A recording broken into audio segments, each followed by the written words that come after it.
Salutations, salutations, bienvenue sur Educast. Pour ce premier épisode de la saison 3, je te propose de parler d'un sujet que l'on aborde beaucoup ces temps-ci, le fameux conseil de discipline que l'on ne retrouve que dans le second degré. Avant toute chose, il me paraît assez essentiel de faire des rappels réglementaires et de savoir un peu de quoi on parle. Je ne vais pas parler entièrement non plus de la composition ou du fonctionnement du conseil de discipline.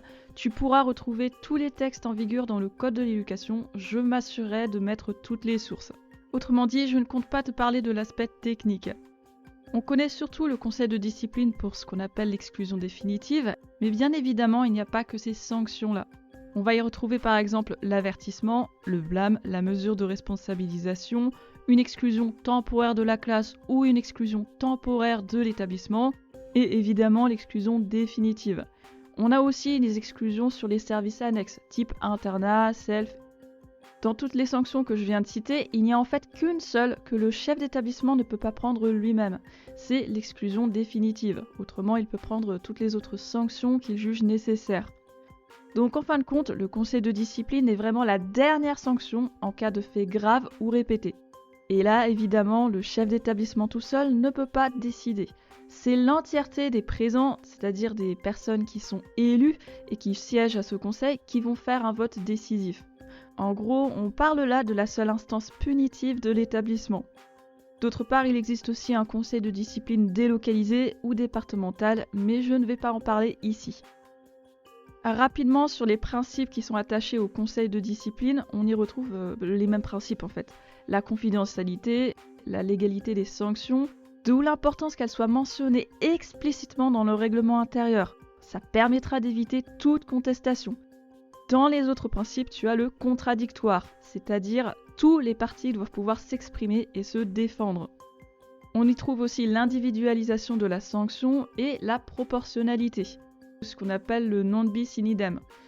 La visée de cette instance est donc éducative et pas seulement une procédure disciplinaire. Avant de passer au gros du sujet, un petit point quand même sur les écoles maternelles et élémentaires parce qu'il y a une spécificité. Au moment où j'enregistre, nous sommes le jeudi 11 avril dans mon cas et l'épisode sera visible à partir de demain, soit le vendredi 12. Donc au moment où j'enregistre, voilà les sanctions possibles dans le premier degré. En école maternelle, tu t'en doutes bien, il n'y a rien. Pas de sanctions, sauf éventuellement une réunion de l'équipe éducative. En école élémentaire, on commence un peu à parler de sanctions. C'est surtout des réprimandes ou des exclusions internes à la classe ou dans une autre classe. Il n'y a pas de conseil de discipline, cependant on peut quand même exclure l'élève. Très exceptionnellement, le DAZEN peut décider d'une exclusion dans une autre école, mais vraiment c'est exceptionnel. Autrement dit, dans le premier degré, il n'y a pas autant d'échelles de sanctions, pas grand-chose en fait. Il y a des annonces qui vont venir sur notamment la possibilité d'un conseil de discipline dans les écoles maternelles et élémentaires. Je te propose de faire un tour sur des questions, disons, relatives au fonctionnement d'un conseil de discipline. Par exemple, la victime de l'élève doit-elle venir témoigner obligatoirement au conseil ? C'est une question qu'on se pose régulièrement, et la réponse est non. Il n'est pas obligatoire de venir témoigner en personne si auparavant on a remis un écrit qui relate les faits et qu'on l'a remis au conseil de discipline. La personne à l'origine de la demande du conseil de discipline, en revanche, c'est un peu différent. En principe, elle ne peut pas être juge et partie. Donc, toujours sur le principe, elle peut venir, elle peut être là à titre consultatif, être témoin, mais elle ne devrait pas avoir ni le droit de vote, ni un siège. Là-dessus, il ne faut absolument pas oublier qu'il est très facile pour la famille de faire appel. Donc autant rester au maximum dans les clous, ceci pour ne pas donner d'éléments en plus à la famille pour qu'elle puisse se retourner contre l'établissement et sa décision. Maintenant, imaginons un élève qui est, disons, interne. La question sera de savoir si on peut faire un conseil de discipline dit délocalisé si l'élève qui est interne a commis des faits dans un internat et que cet internat ne se situe pas dans l'établissement où il est scolarisé. Délocalisation possible ou pas ? Dans le cas d'un internat dit mutualisé, on va le dire comme ça, les faits se sont peut-être commis à l'extérieur de l'établissement, mais ils ont été commis en tant qu'élève. Et sur le principe, c'est très clair. Le chef d'établissement a tout pouvoir pour décider d'une sanction sur un élève qui a commis des faits en tant qu'élève, y compris si ça se passe à l'extérieur de son établissement. Donc, le conseil de discipline doit quand même avoir lieu dans le lycée de l'élève, puisque l'élève y est scolarisé. Tant pis si l'internat se situe en face, tant pis si c'est un internat mutualisé. Les faits ayant été commis dans une position d'élève, il n'y a pas de délocalisation possible. D'autre part, quand on délocalise un conseil de discipline, il y a une certaine réglementation, c'est encadré. Fameuse question. À partir de quand ne peut-on plus convoquer un conseil de discipline ? Par exemple, l'intérêt de le faire en mai, en juin, en juillet ? Il apparaît que, pendant un petit temps, l'ancienne inspection générale entretenait un petit flou autour de cette date. On entendait des bruits de couloir de conseils de discipline ne pouvant pas avoir lieu après le 15 mai. Dans les textes en vigueur, il n'y a absolument aucun délai, aucune date limite. Techniquement, il y a quand même une certaine date limite, et elle varie selon les académies et le moment à laquelle le conseil de discipline est convoqué. Il ne faut pas oublier que l'élève exclu doit quand même pouvoir être réinscrit dans un autre établissement, et que c'est notamment au rectorat de faire la démarche. Donc en fin de compte, faire un conseil de discipline au mois de mai, ça ne gêne personne, ni au mois de juin, mais il faut pouvoir rescolariser l'élève derrière, ne serait-ce que pour les affectations qui sont déjà en cours. Pour les questions relatives aux sanctions votées en conseil de discipline, commençons léger. Peut-on sanctionner un élève plusieurs fois sur le même fait ? Eh bien ici, ce sera le principe du non bis in idem qui va régler la question. Ce principe interdit formellement de juger plusieurs fois un même fait, mais il n'interdit pas de considérer la récidive comme une circonstance aggravante. Maintenant, il y a aussi la question du vocabulaire. Prenons un exemple. Un élève qui est très agressif et qui parle mal à l'enseignant. L'enseignant décide de l'exclure du cours, donc techniquement, ça a été pris en charge. Il y a déjà eu une punition, on va le dire ça sur format scolaire. Au niveau vocabulaire, si le conseil de discipline fait mention du fait qu'il y a eu une exclusion du cours, malheureusement, la famille risque de gagner en appel. Alors que si le conseil de discipline parle d'une situation qui a été prise en charge, pour la sécurité de l'enseignant notamment, techniquement, on ne compte pas ça comme une exclusion, comme une punition. Donc vraiment, tout est une question de vocabulaire. On peut effectivement regarder les circonstances, on peut regarder s'il y a eu récidive. Mais quand on veut avoir un conseil de discipline, mieux vaut ne pas faire état d'une punition qui a eu lieu auparavant, parce que sinon le principe s'applique. Autre question. Est-il possible d'exclure un élève d'un seul cours sur toute l'année ? Eh bien non, là non plus ce n'est pas possible, ça ne fonctionne pas, parce que ça contrevient directement au droit à l'éducation pour tous. Et il serait facile de gagner en appel. C'est possible d'exclure temporairement d'un cours, mais exclure définitivement ce n'est réellement pas possible. La seule possibilité, si on veut faire passer ça quand même, c'est à la limite de prévoir un emploi du temps aménagé, vu avec les élèves, vu avec les enseignants. Et encore, je ne suis pas sûre que ça fonctionne partout. Un personnel qui ne siège pas au conseil de discipline peut-il protester contre une décision ? La réponse tient aussi dans la question quelque part. Une personne qui ne siège pas au conseil de discipline n'a aucun mot à dire. Une fois la décision prise et votée par le conseil de discipline, personne ne peut s'opposer à cette décision. Sauf évidemment la famille ou l'élève qui souhaite contester. Là, il peut le faire par un appel et la décision est renvoyée au rectorat. Si les personnels ne sont pas satisfaits de telles décisions, certes, ça leur appartient. Mais il est utile de rappeler dans ce cas-là qu'ils peuvent se porter volontaires dès le début d'année pour siéger au conseil de discipline, parce qu'autrement, ils n'ont pas voix à la parole. Quelques questions relatives aux personnes extérieures face au conseil de discipline. Par exemple, est-ce que, comme on l'a vu il n'y a pas très longtemps, le ministère de l'Éducation nationale pourrait ordonner, disons, un conseil de discipline ? Les textes apparaissent assez clairs là aussi. Seul le chef d'établissement peut saisir un conseil de discipline. Donc, même le ministère doit s'y tenir.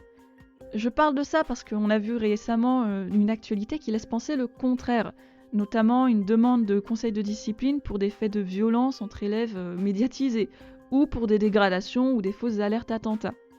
Il y a peut-être une faute au niveau judiciaire, et dans ce cas-là, il y aura une procédure judiciaire, mais au niveau de l'établissement, c'est disciplinaire. Le chef d'établissement est le seul à pouvoir convoquer ce conseil de discipline. Un avocat peut-il être présent à un conseil de discipline ? Absolument, parfaitement. La réponse est là aussi très très claire dans le Code de l'éducation, très inscrit, très visible. Sur les convocations des élèves et des familles, on a une invitation à choisir la personne de son choix pour se défendre. Donc oui, un avocat peut parfaitement venir. D'ailleurs, un défenseur des droits pourrait venir aussi. C'est inscrit au Code de l'éducation.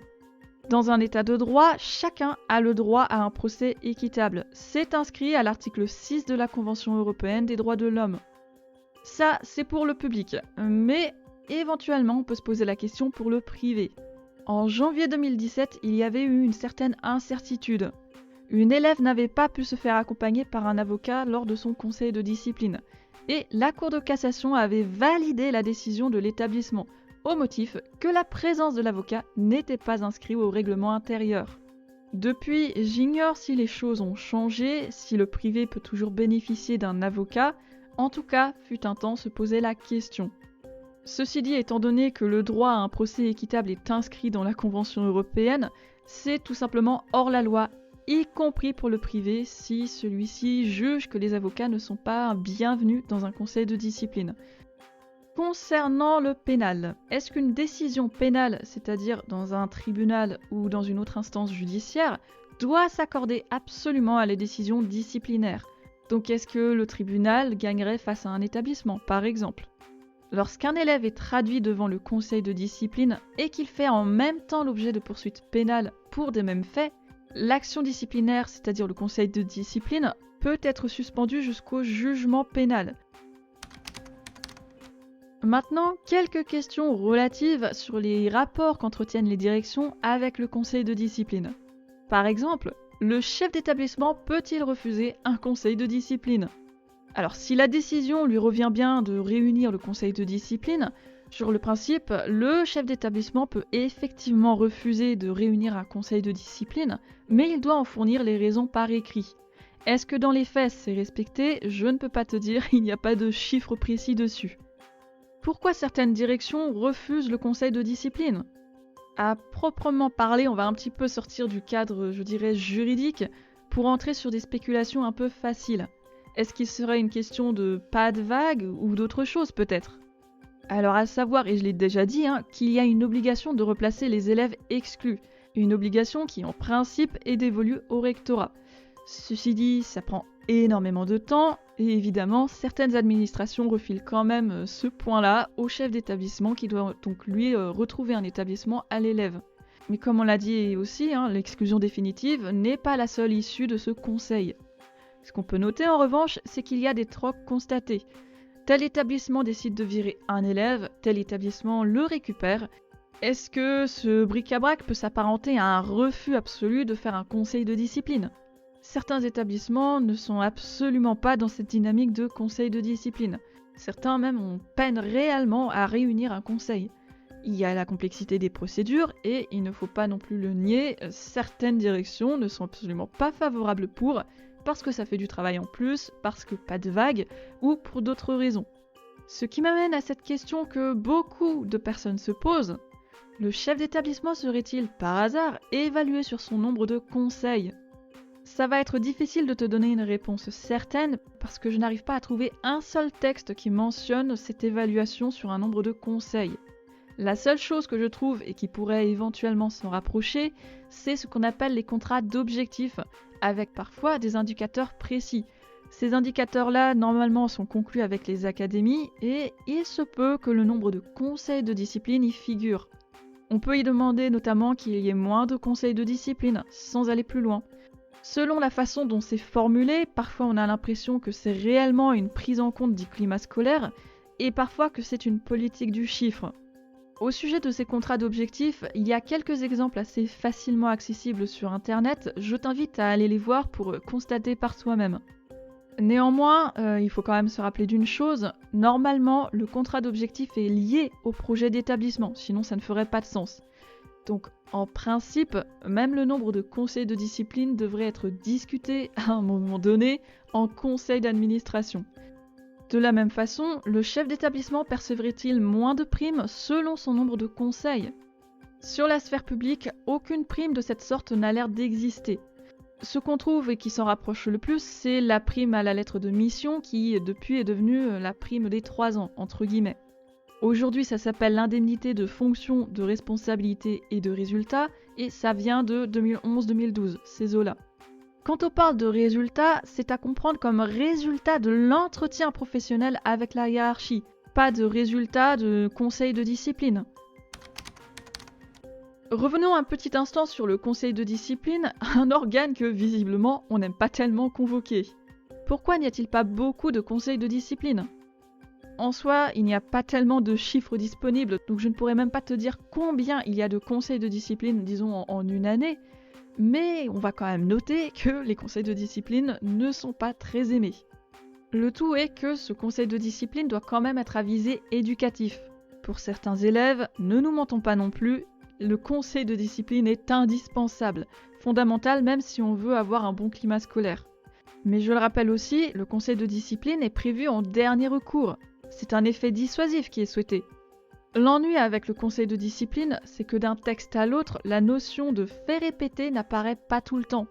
Dans le code de l'éducation, par exemple, ça n'apparaît pas du tout, mais sur EduScol, on voit apparaître la mention, ou tout de moins, on la voyait apparaître à un moment donné.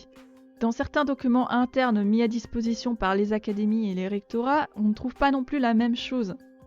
Entre un élève qui est constamment pénible, qui ne fiche rien de l'année, mais qui ne dépasse jamais les bornes, et un élève qui, disons, pète carrément un câble et s'en prend à un enseignant, il est évident que dans le premier cas, l'élève ne passera pas facilement en conseil de discipline, alors que dans le second, ayant été agressif, ayant eu recours à des menaces, l'élève doit forcément passer en conseil. Mais qu'est-ce qu'on fait dans ce cas-là pour le premier élève, celui qui est chiant tout le temps, mais celui qui sait aussi ne pas dépasser les bornes ? Enfin, pour revenir sur une façon plus globale, trop de conseils de discipline dans un établissement impliquerait que c'est un établissement à problème, alors que pas de conseil de discipline du tout, ça implique plutôt un établissement laxiste. Nous sommes sur le terrain des polémiques, autant continuer avec l'enseignement catholique privé. Le conseil de discipline du privé serait-il plus élitiste, moins favorable ? Qu'est-ce qui se passe avec le conseil de discipline du privé ? Alors pour tout ce qui concerne les textes en vigueur dans l'enseignement catholique, le conseil de discipline est encadré par un texte de 2007 et appuyé par un autre texte de 2012. On a là sensiblement la même composition et le même fonctionnement dans le conseil de discipline, avec quand même une ou deux spécificités. Par exemple, les professeurs principaux du privé sont invités à titre consultatif, mais ils n'ont pas le droit de délibérer selon les textes. Dans l'enseignement catholique, l'établissement doit prouver qu'il a alerté la famille du comportement tout au long de l'année. Cet élément-là ne figure pas dans le public et donc ça veut dire que, avant de convoquer un conseil de discipline, l'établissement doit pouvoir prouver à la famille qu'il y a eu une sorte de suivi, qu'il y a eu des sensibilisations. Et pour le coup, la notion de fait répéter est bien présente dans les textes.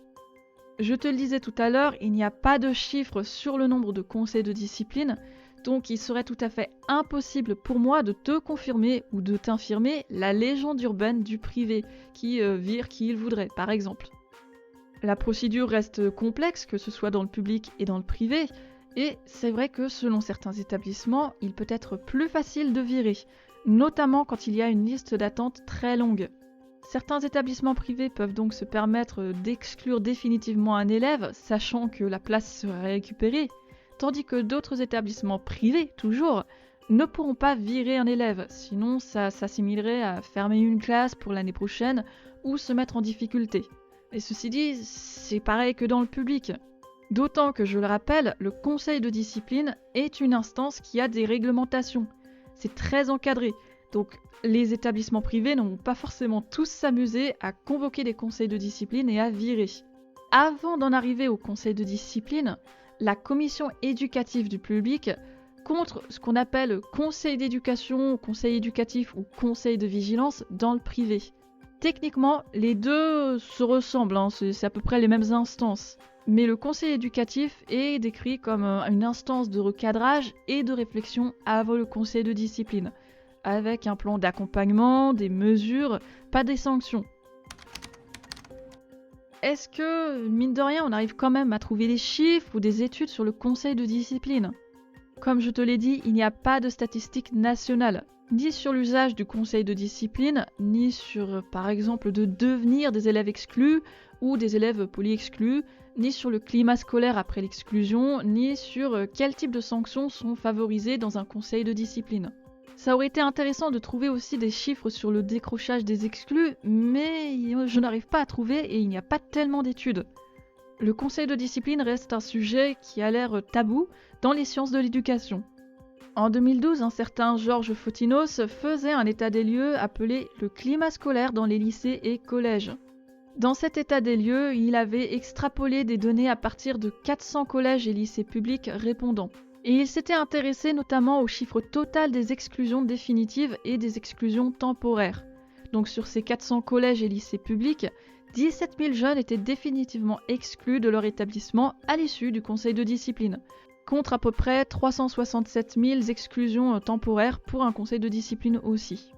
Ça reste peu en études, mais ça donnait quand même déjà des chiffres, un petit peu un état d'esprit. En février 2023, le système d'information et de vigilance sur la sécurité scolaire a aussi fait une enquête. On l'appelle plus facilement enquête Civis. On y parle de violences en milieu scolaire, notamment. Cette enquête ayant été réalisée pendant la période sanitaire, les chiffres sont probablement assez incomplets. On en retire quand même quelque chose. Dans le premier degré, 61% de ce qu'on appelle des incidents graves a priori été pris en charge par non pas un conseil de discipline, mais plutôt l'équipe éducative. En revanche, dans les collèges et lycées, le taux est beaucoup moins important. 47% de ces faits graves passent en conseil de discipline ou en commission éducative. Cet énorme écart peut être interprétable notamment par la possibilité d'exclure temporairement dans le second degré. 69% des faits graves ont été réglés par exclusion temporaire, là où, je le rappelle, dans le premier degré, ce n'est pas possible. Conclusion que je peux modestement en tirer, derrière l'organisation, il y a surtout une réponse à un acte. Donc le conseil de discipline reste une instance à visée éducative, mais cette instance doit à la fois garantir la sécurité de tous, personnel comme élèves, et une réponse adaptée. Il est vrai qu'à certains moments, on peut se poser la question de l'efficacité d'une telle mesure, mais sans chiffres certains, je ne peux pas donner de réponse. Ce qui est sûr en revanche, c'est qu'à l'heure actuelle, le conseil de discipline est rempli de frustration entre ce qui est souhaitable pour le climat scolaire, et donc pour les personnels, et ce qui est souhaitable pour l'élève. Surtout le récidiviste, le polyexclu qui se balade d'établissement en établissement. Il serait certainement plus aisé de faire des mesures éducatives s'il y avait un peu plus de suivi et plus de travailleurs sociaux. Mais là, on est encore sur une autre question. Au niveau de mes pratiques professionnelles, étant donné que je suis personnel de vie scolaire, il m'arrive de temps en temps de voir des comportements complètement inappropriés, et là c'est vraiment un euphémisme de le dire. Est-ce que j'ai été à l'origine d'un conseil de discipline ? Oui. Pour des menaces physiques, et je n'ai pas assisté au conseil de discipline. D'ailleurs, je ne suis pas restée très longtemps dans cet établissement. Est-ce que j'ai assisté à un conseil de discipline ? Oui, pendant mon service civique. C'était pour une histoire d'élèves drogués en cours, et surtout pour une histoire de port d'armes. Donc là, la décision a été complètement unanime, une exclusion définitive, avec un accompagnement du jeune vers la sortie. Maintenant, au niveau de l'épisode, je sais que je n'ai pas pu répondre à toutes tes questions, et moi-même, en faisant des recherches, je n'ai pas pu répondre à mes propres questions. C'est-à-dire qu'il y a tellement peu de chiffres autour du conseil de discipline que, malheureusement, certaines choses devront rester dans le flou jusqu'à ce qu'on ait au moins des études. Je ne m'interdis pas, évidemment, de revenir sur cet épisode d'une autre façon, de revenir sur certaines choses que j'ai pu dire ou que j'ai pu entendre. Mais en attendant que je refasse le tour sur le sujet, je vais te souhaiter une bonne journée, des bonnes vacances si tu es en vacances, de tenir bon si tu n'es pas en vacances, et je te dis à très vite. Porte-toi bien.